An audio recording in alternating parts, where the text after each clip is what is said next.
சொல்லுங்க. யார் நீங்க? நான் ஒரு விவசாயிங்க. பசுமாடு வச்சு பால் கறந்து ஊத்திட்டு இருக்கிறேங்க.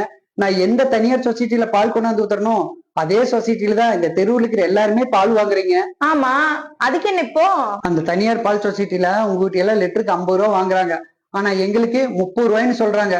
அப்புறம் டிகிரி வரல, டெஸ்ட் சரியா வரலன்னு சொல்லி 3 ரூபாய் புடிச்சுக்கிட்டு லிட்டருக்கு 27 ரூபா தான் தர்றாங்க. சரி, இதையே எங்கிட்ட சொல்றீங்க? இல்ல மேடம், நீங்களும் நானும் பக்கத்து பக்கத்து வீடு தான். நாங்க ஊத்துற பாலை அப்படியே புடிச்சு உங்களுக்கு 50 ரூபாய்ன்னு ஊத்துறாங்க. 20 ரூபாய் லாபம் வச்சு. அதே நான் எங்க மாட்டு பாலை இங்க கொண்டாந்து உங்களுக்கே நான் நேரடியா ஊத்துறேன். எனக்கு 40 ரூபா கொடுங்க போகுது. தினம் எல்லாரும் வீட்டுக்கு 2 லிட்டர் வாங்குறீங்க. காலையில 1 லிட்டர், சாயந்தரம் 1 லிட்டர். இதுவே நேரடியா எங்கிட்ட வாங்கினீங்கன்னா உங்களுக்கு லிட்டருக்கு 10 ரூபா மிச்சமாகும். 2 லிட்டருக்கு 20 ரூபா மிச்சமாகும். அதுவே எனக்கு ஒரு நாளைக்கு 20 ரூபா அதிகம் கிடைக்கும். உங்களுக்கு மாசம் 600 ரூபா மிச்சமாகும். எங்களை மாதிரி மாடு வச்சு பால் ஊத்துற விவசாயி கிட்ட நீங்க நேரடியா வாங்கினீங்கன்னா எங்களுக்கு 600 ரூபாய் எச்சு கிடைக்கும். உங்க ஒருத்தராலேயே தினம் 20 லிட்டர் பால் ஊத்துற விவசாயி கிட்ட 10 பேர் நேரடியா எங்கிட்ட வாங்கினீங்கன்னா மாசம் 6000 ரூபாய் எங்களுக்கு லாபம் கிடைக்குங்க எச்சா. அதனால 2 நேரமும் நானே இந்த தெருவில் எல்லாத்துக்கும் பால் கொண்டாந்து கொடுத்துட்றேன் மேடம். நீங்க எங்கிட்டயே பால் வாங்கிக்கங்க மேடம். நீங்க சொல்ற மாதிரி உங்ககிட்டயே நாங்க எல்லாரும் வாங்கிக்கிறோம். ஆனா அவங்க 27 ரூபாய் தானே தராங்கன்னு சொல்றீங்க. 3 ரூபாயா சேர்த்தி 30 ரூபாயா நாங்க உங்களுக்கு தந்துடுறோம். நீங்க 2 நேரமும் கொண்டு வந்து பால் ஊத்திட்டு போயிருங்க. என்ன மேடம், எவனோ கார்பரேட் கம்பெனிக்காரங்கிட்ட எங்க பாலைய எதுவும் பேசாம 50 ரூபா கொடுத்து வாங்கிட்டு வரீங்க. ஆனா நான் 10 ரூபா கம்மியா இங்கேயே கொண்டாந்து ஊத்துறேன்னு சொல்லியும் எங்கிட்ட போய் பேரம் பேசுறீங்களே மேடம். இல்லப்பா, இந்த ரேட்டுனா கொண்டு வா, இல்லைன்னா நாங்க அங்கேயே வாங்கிக்கிறோம். மேடம், ஒரு மூட்டை பாலத்தோடு 950 ரூபா, 50 கிலோன்னு சொல்லுவாங்க. ஆனா இங்க வந்து பார்த்தா 46 கிலோ தான் இருக்கு.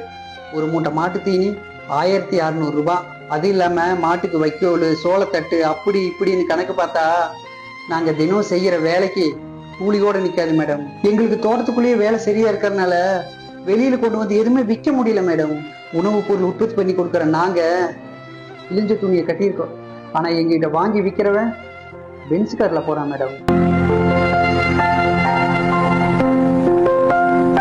விவசாயத்துல இடைத்தரகரே எல்லாம் இதை மாத்தணும்னு தான் உற்பத்தி பண்றேன்னா வாங்குறவங்க கிட்ட நேரடியா விற்கணும்னு தான் இங்க வந்து நிக்கிற மேடம்.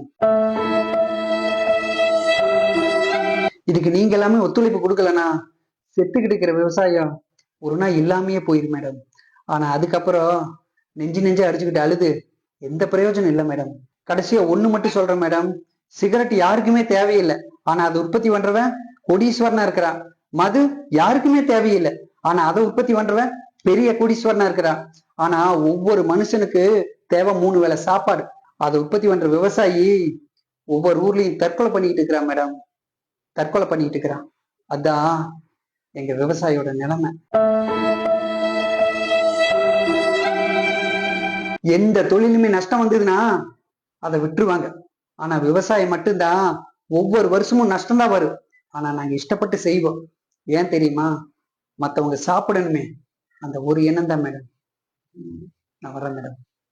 ஒரு நிமிஷம்ப்பா. இங்க இருக்கிற எல்லாருக்கும் நீயே பால் கொண்டு வந்து ஊத்திருப்பா. நாங்க தனியார் கொடுக்குற அந்த 50 ரூபாய உனக்கே கொடுத்துட்றோம். வேண்டாம் மேடம், எங்களுக்கு லிட்டருக்கு 40 ரூபாய் கிடைச்சா கூட அதுவே நல்ல லாபம் தான். எனக்கு 40 ரூபாயே கொடுங்க போதும். சரிப்பா, நாளைக்கு நல்ல நாள், நாளைக்கே கொண்டு வந்து பால் இங்க இருக்கிற எல்லாத்துக்கும் ஊத்திரு. சரி மேடம். டாக்டர் பட்டமும் தேசிய விருதும் ஊரை ஏமாத்துற அரசியல்வாதிகளுக்கும் நடிகர்களுக்கும் கொடுக்காம உங்களை மாதிரி உண்மையா உழைக்கிற விவசாயிகளுக்கு தான் கொடுக்கணும்பா. போயிட்டு வரேன். கடவுள் என்னும் முதலாளி கண்டெடுத்த தொழிலாளி விவசாயி. விவசாயம் என்பது லாபகரமான தொழில்தான், இடைத்தரகர்களை தவிர்த்தால் மட்டுமே.